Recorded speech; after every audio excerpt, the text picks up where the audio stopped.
Vos rebondissements pour le collège de Parempuire, la construction de celui-ci au milieu des vignes est donc exposé aux pesticides fait, vous le savez, polémique depuis quelques mois. Le département avait la semaine dernière tenté de proposer des solutions au collectif qui s'oppose à cette construction. Et finalement, le groupe Faya, à qui appartient le vignoble mis en cause, vient d'annoncer qu'il allait passer au bio, de quoi renverser le débat. Franck Poirot. Situé à quelques dizaines de mètres du terrain qui pourrait accueillir le futur collège de Parempuire, le château Clément Pichon, propriété du groupe Faya, annonce sa conversion en bio.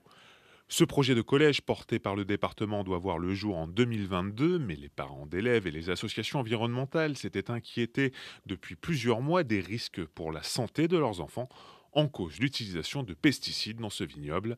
Face à la polémique, le propriétaire de cette exploitation viticole annonce sa conversion prochaine en bio, où l'utilisation de ces produits phytosanitaires est interdite. Donc les événements récents et les nombreuses publications dans la presse, effectivement, nous feront probablement un petit peu accélérer cette conversion, mais nous étions déjà dans cette démarche.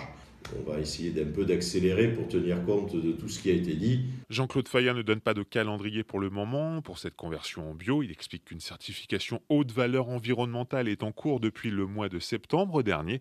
Les parcelles situées à côté des habitations et donc du futur collège pourraient être les premières à être converties en bio. Cela représente une superficie de 5 hectares sur les 25 du château Clément Pichon, une annonce qui satisfait les parents d'élèves du collège de Parempuire. Maintenant, il faut rester très vigilant parce qu'on est au stade simplement de promesses. Et donc les associations qui nous soutiennent, Alerte Pesticides Haute-Gironde, le collectif Info Médoc Pesticides et Alerte aux toxiques, vont surveiller de très très près cette procédure de conversion au bio. Avant d'obtenir une certification bio, un délai de 3 ans sans utilisation de pesticides est nécessaire. Cela coïnciderait avec la mise en service du collège qui doit intervenir à l'horizon 2022.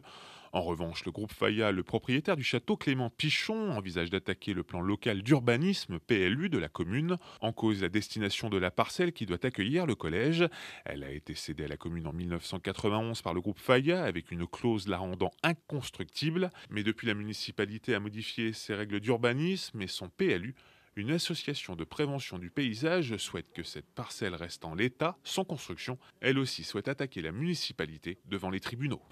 Ce n'est pas moi, mais c'est déjà le SCOT et puis c'est l'ensemble des habitants parce que nous manquons cruellement d'espace vert dans la commune de Parempuire. Après le volet environnemental, c'est donc désormais sur le terrain administratif et judiciaire que risquent de se déplacer les tracas du projet du collège de Parempuire. Pas sûr qu'à ce rythme, le calendrier initial du département qui souhaite construire cet établissement scolaire d'ici 2022 soit tenu.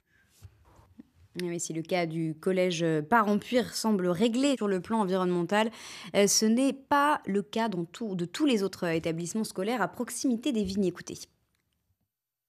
Donc nous continuons de demander cette zone de 200 mètres sans pulvérisation de produits CMR et perturbateurs endocriniens, parce que cela nous semble indispensable Il y a 130 cas en Gironde, répertoriés par la préfecture, de voisinage problématique entre un établissement sensible et des vignes. Donc il y a du travail et il faut aller vers le bio pour tous, et le fait de supprimer déjà ces produits cancérigènes, mutagènes reprotoxiques ou perturbateurs endocriniens, c'est un premier pas. Le préfet nous assure qu'il n'a pas le pouvoir de discriminer les produits. Nous avons vu cet été avec le méthane sodium dans le Maine-et-Loire, hein, qui a intoxiqué gravement des ouvriers agricoles, et bien que le préfet du Maine-et-Loire a pu prendre une décision d'interdiction de ce méthane sodium immédiatement. Donc il y a de la marge et nous demandons au préfet de revoir sa copie de ce côté-là. Justement, une étude montre que la Gironde se trouve dans le top 5 des départements qui utilisent le plus de glyphosate, cet herbicide très controversé. En 2017, en effet, 248 tonnes de glyphosate auraient été utilisées en Gironde. La Charente-Maritime et la Charente font également partie de ce classement réalisé par France Info.